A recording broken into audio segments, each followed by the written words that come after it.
हमारी नौजवान नस्लों की बातचीत कभी ख़त्म नहीं होगी, घबराओ मत। वो बेचारा डायरेक्ट IPL में जाके पहुंचेगा ना। कोई कितनों भी तकरीर कर दे साहब, ऐसा लगता है कि मारूफ राही को ये चीखने का बहुत बड़ा फ़ायदा मिलने वाला है। घबराओ नहीं, हमारी तो जिम्मेदारी है अम्र बिल मारूफ और नही अनिल मुनकर की। हम इसलिए चीख चीख के बुला रहे हैं, और ठुकाई तो हमारी भी होगी, बचेंगे कोई नहीं। इसलिए नहीं बचेंगे कि अगर जुल्म को हाथ से रोकने की ताकत है तो तुम्हें हाथ से रोकना चाहिए। अगर हाथ से रोकने की ताकत नहीं तो जुबान से टोकना चाहिए।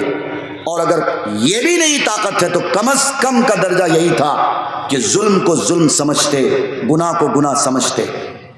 लेकिन आज हमारे समाज में सब कुछ उल्टा है। सबसे ज्यादा झूठी गवाही देने वाले अदालत में अगर कोई नजर आते हैं तो हमारी कौम के लोग आते हैं नजर।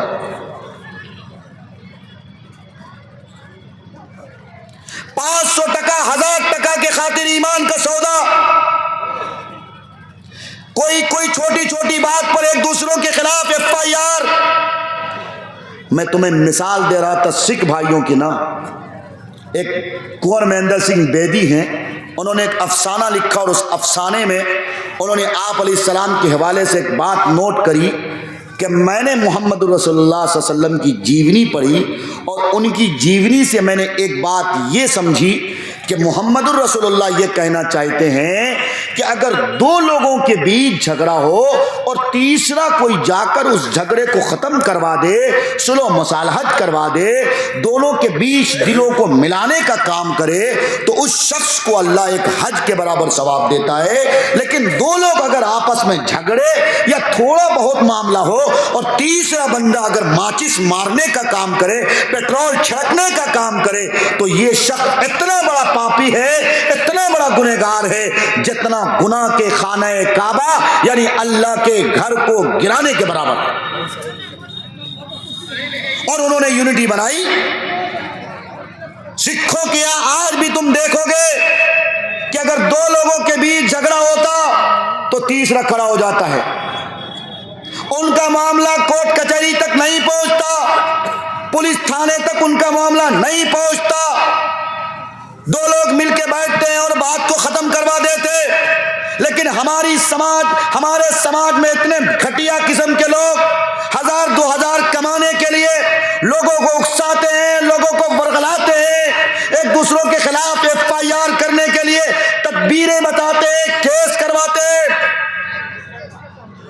सबसे ज्यादा मुकदमात अगर किसी के पेंडिंग में है तो मुसलमानों के मुकदमात है, मुसलमानों के मामलात है। पूर्णिया जाके देखो कभी लोअर कोर्ट, सबसे ज्यादा दाढ़ी वाले नजर आते हैं, सबसे ज्यादा मुसलमान नजर आते। क्यों? कभी देखा तुमने किसी सिख को कि वो किसी से मुलाकात के लिए आया हो या अपने किसी के लिए जमानत के लिए आया हो? बताओ, आज सिख कायनात के सरदार से इतना कुछ सीख रहा है और कायनात के सरदार की उम्मती दर दर भटक रही है। गाली गलोच में इनकी जिंदगियां बिजी हैं। ओहो, नौजवानों का तो कहना ही क्या। इन्होंने तो यह समझ रखा कि सलमान खान की नकल कर ली तो मुझसे बड़ा तो कोई हीरो है ही नहीं।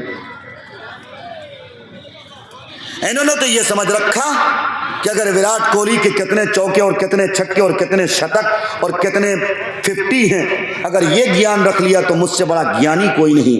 घबराओ नहीं, फरिश्ते तेरे पास जब सवाल के लिए आएंगे तो वो ये नहीं पूछेंगे कि तूने विराट कोहली के कितने शतक देखे। लेकिन अगर तुझे ज्यादा शतक याद होगा तो मुमकिन हो कि आप अलैहिस्सलाम के उस हदीस के मुताबिक मन तशब्बह बिकौमिन फहुव मिनहुम, नौजवानों का रूमाल सलमान खान के मुताबिक, नौजवानों का हेयर स्टाइल शाहरुख खान के मुताबिक, नौजवानों की दाढ़ी फ्रेंची कट, तो जिस कौम की मुशाबहत इख्तियार करोगे, जिन लोगों को अपनी जिंदगी का आइडियल बनाओगे, नमूना बनाओगे, तुम्हारा हश्र भी उन्हीं लोगों के साथ। अब फैसला तुम्हें करना है। हजरत सलमान खान और हजरत शाहरुख खान और हजरत फलां और हजरत फलां ये कहाँ जाएंगे और हमको कहाँ जाना है? मुझे आप इंसाफ के साथ बताओ, आपको हैदराबाद जाना है तो हैदराबाद वाली कोई ट्रेन पकड़ोगे ना, या अगर सीमांचल पकड़ लोगे तो हैदराबाद पहुंच जाओगे? नहीं पहुंच सकते ना। तो ट्रेन अल्लाह के यहाँ से दो ही चली हुई है, एक ट्रेन डायरेक्ट जन्नत को जाके लगेगी और एक ट्रेन डायरेक्ट जहन्नम में जाके लगेगी। जो ट्रेन जन्नत में लगेगी उस ट्रेन का नंबर 5 ही है, और वो 5 नंबर तौहीद है, उसके बाद नमाज है, उसके बाद रोज़ा है, उसके बाद हज, उसके बाद ज़कात है। अगर तुम्हारी गाड़ी के गाड़ी संख्या नंबर अगर ये 5 हैं तो ठीक है साहब, तुम्हारी गाड़ी तो जन्नत में लगेगी। और इस गाड़ी का ड्राइवर कोई और नहीं, मोहम्मद रसूलुल्लाह है। और एक गाड़ी है जिस गाड़ी के ऑनर और जिस गाड़ी के ड्राइवर हजरत इब्लीस होंगे, जिसको कि अल्लाह तबारक व तआला ने रांदा दरगाह कर दिया, जिसको कि अल्लाह तबारक व तआला ने तकब्बुर अज़ाज़ील राखार कर बजिंदा ने लानत के रफ्तार कर्द कहकर हमेशा हमेशा के लिए धुतकार दिया। और उस गाड़ी के नंबर भी 5 ही हैं। और उन 5 नंबरों में नंबरात तो और भी इनके ज़्यादा हैं, क्योंकि जो जितना बड़ा खुराफाती होगा उसके नंबरात भी उतने ज़्यादा होते हैं ना। 5 नंबर बेसिकली हैं इनके भी। वो 5 नंबर ये है कि ज़नाकारी। और ज़नाकारी की बात जब आई तो एक बात बता दूं, ज़ना सिर्फ बॉडी से टच करने का नाम नहीं है। ज़ना सबसे पहले हमारी आंख करती है। ये आंख अगर गलत देख रही है, इस आंख से कहो कि तेरा हक ये नहीं कि तू गलत देखे, बल्कि तेरा हक तो ये कि तू कुरान देखे, तेरा हक ये कि तू माँ का चेहरा देखे, तेरा हक ये कि तू दीन के रास्ते को देखे। क्योंकि अल्लाह कुरान में कह दिया है, अलम नजअल लहू ऐनैन व लिसानन व शफतैन, तुम देखते नहीं कि हमने तुम्हें 2 आंखें दी। बताओ इंसाफ के साथ, अगर अल्लाह ने अपनी दी हुई चीज़ों के बारे में तुमसे पूछ लिया कि नौजवान, हमने तुम्हें आंखें दी थी और आंखों की सेल्स डिग्री बहुत मजबूत थी, तो तुमने बताओ आंखों से क्या देखा? खुदा न खास्ता मेरी आंखों ने अगर कुरान के पारे नहीं देखे, मेरी आंखों ने अगर कुरान की आयत नहीं देखे, मेरी आंखों ने अगर कुरान के कलिमात नहीं देखे, मेरी आंखों ने अगर हदीस के कलिमात नहीं देखे, तो बताओ उस दिन तो सब कुछ बोलेगी। इंसान के जिस्म का हर हिस्सा बोलेगा, पर कुछ न बोलेगा तो सिर्फ और सिर्फ जुबान न बोलेगी।